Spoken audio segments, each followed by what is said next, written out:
Assalamualaikum warahmatullahi wabarakatuh. Salam sejahtera untuk kita semua.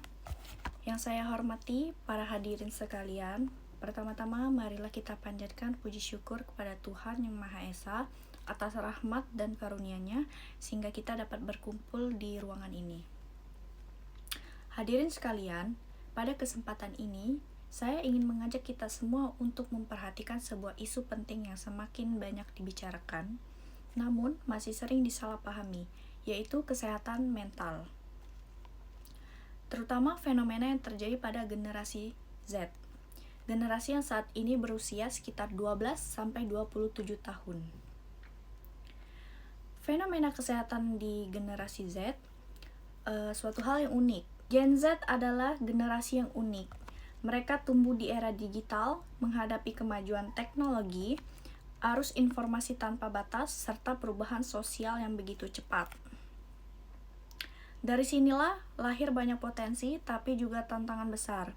Hari ini kita menyaksikan meningkatnya kasus stres, kecemasan, depresi, burnout, bahkan tindakan-tindakan ekstrim seperti menyakiti diri sendiri. Fenomena ini bukan muncul dalam semalam. Ada beberapa faktor yang mempengaruhi kondisi mental generasi ini. Yang pertama, ada tekanan media sosial. Di media sosial ini bisa jadi awal dari ruang kreativitas, tapi bisa juga menjadi sumber stres generasi Z yang menuntut mereka untuk selalu terlihat sempurna. Setiap postingan yang menarik, setiap foto yang indah, dan setiap pencapaian yang harus diumumkan. Akibatnya, muncul fenomena perbandingan sosial yang tak berkesudahan.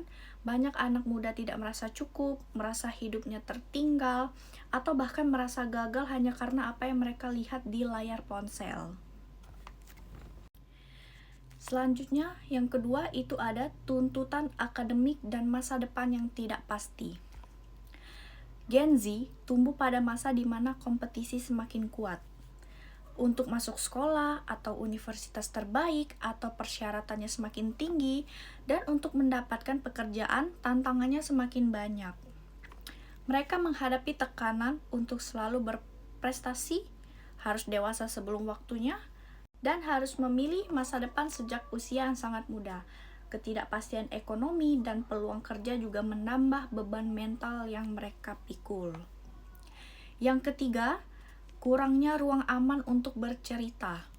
Meski isu mental health semakin dikenal, stigma masih menjadi tembok besar. Banyak yang masih takut dianggap lemah, manja, dan tidak bersyukur ketika mereka mengaku sedang tidak baik-baik saja.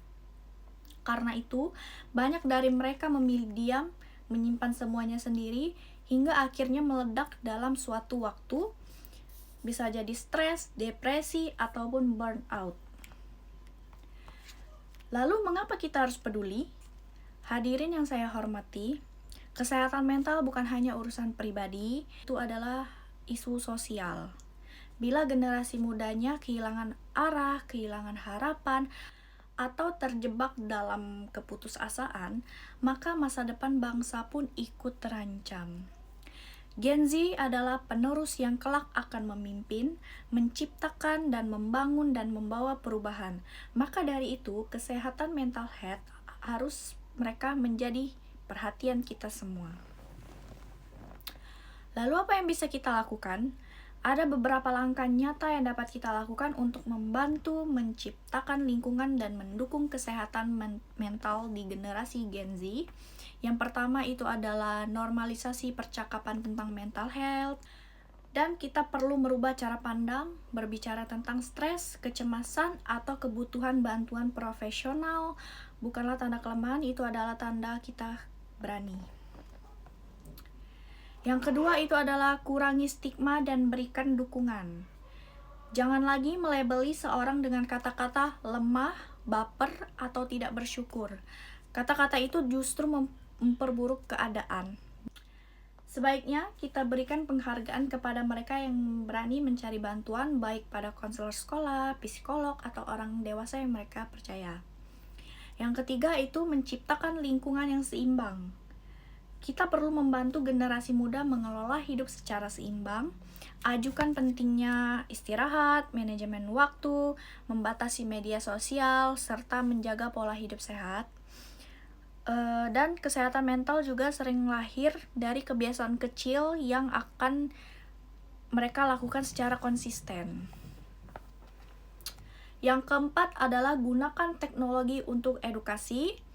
Contohnya, tidak selalu menggunakan sosial media, bisa jadi untuk ruang berbagi informasi positif, motivasi, dan edukasi, atau bagaimana caranya merawat diri, mengendalikan emosi, dan mengatasi tekanan hidup.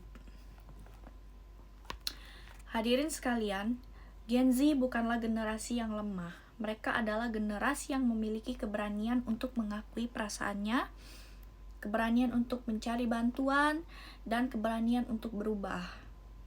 Tugas kita sebagai orang tua, guru, teman, ataupun rekan kerja adalah untuk mendampingi mereka, memahami mereka, serta menciptakan lingkungan untuk mendukung kesehatan mental. Mari kita tebarkan empati, mari kita buka telinga, dan mari kita buka hati, karena satu kalimat baik, satu pelukan, atau hanya sekedar menjadi pendengar yang baik, itu dapat bisa menjadi penyelamat bagi seseorang. Akhir kata, semoga pidato ini bisa menjadi pengingat bagi kita semua bahwa kesehatan mental adalah tanggung jawab bersama.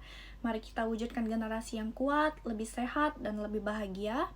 Wassalamualaikum warahmatullahi wabarakatuh.